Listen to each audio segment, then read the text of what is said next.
IOSnet, c'est un projet qui a permis d'installer des stations météo dans les différents pays de l'océan Indien, qui a permis de générer des données qui sont en open data, donc que tout le monde peut utiliser.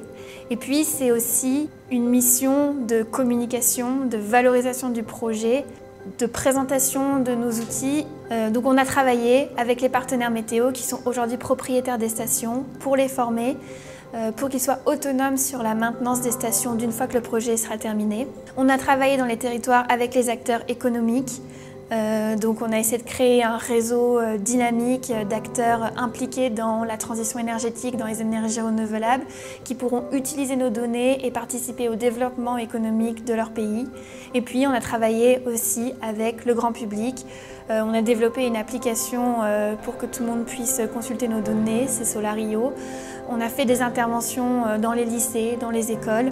On s'est appuyé forcément sur des relais locaux parce que dans le cadre de la crise sanitaire, on ne pouvait pas faire nos déplacements.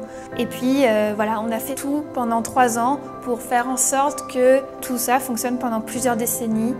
Que nous, au laboratoire, on puisse aussi utiliser ces données pour faire des modèles de prévision climatique. C'est le cas par exemple du projet SWIO qui essaye de faire des modèles à l'échelle locale de prévision de la ressource solaire et de la ressource éolienne pour les énergies renouvelables.